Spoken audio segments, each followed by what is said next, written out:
వాంఖడేలో ముంబైని చిత్తుచిత్తుగా ఓడించడం ఒక సీఎస్కేకే సాధ్యమైంది. ముంబై ఇండియన్స్ చరిత్రలో ఇప్పటి వరకు 100 పరుగుల తేడాతో ఓడిపోయిన దాఖాలే లేవు. కానీ ఫస్ట్ టైం అది కూడా ముంబై హోమ్ గ్రౌండ్లోనే సీఎస్కే చిత్తుగా ఓడించింది. చెన్నై భారీ విజయం సాధించడానికి సంజు సామ్సన్ ఒక కారణమైతే అసలు హీరో మాత్రం ఆ ఇద్దరే.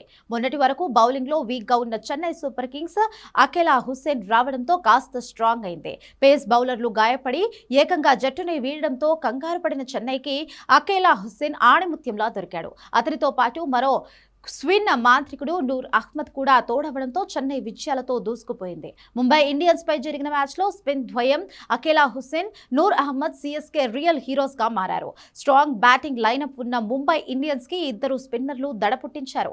8 ఓవర్లు వేసిన ఇద్దరు కేవలం 41 పరుగులు మాత్రమే ఇచ్చి 6 వికెట్లు పడగొట్టారు. టాప్ ఆర్డర్ ను అకేలా హుస్సేన్ కుప్పకూల్చగా హిట్టర్లను నూర్ అహ్మద్ ఇంటికి పంపించాడు. తొలి ఓవర్ అందుకున్న అకేలా హుస్సేన్ యువ ఆటగాడు దానిష్ మాలేవర్ ని డకౌట్ చేయగా ఆ వెంటనే నమంధీర్, తిలక్ వర్మ, సూర్యకుమార్ యాదవ్ ను పెవిలియన్ కు పంపాడు.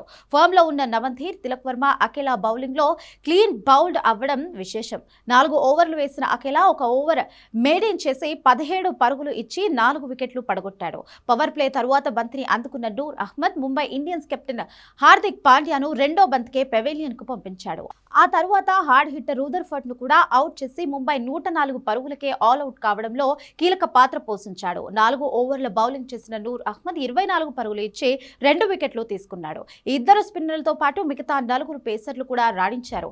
ముఖేష్ చౌదరి 4 ఓవర్స్లో 31 పరుగులు ఇచ్చి 1 వికెట్ పడగొట్టగా అన్షుల్ కాంబోజ్ 3 ఓవర్స్లో కేవలం 10 పరుగులే ఇచ్చి 1 వికెట్ తీసుకున్నాడు. జేమీ ఓవర్టన్, గుర్జప్రీత్ సింగ్ చెరో వికెట్ దక్కించుకున్నారు. దాంతో చెన్నై సూపర్ కింగ్స్ 103 పరుగుల తేడాతో ఘన విజయం సాధించింది.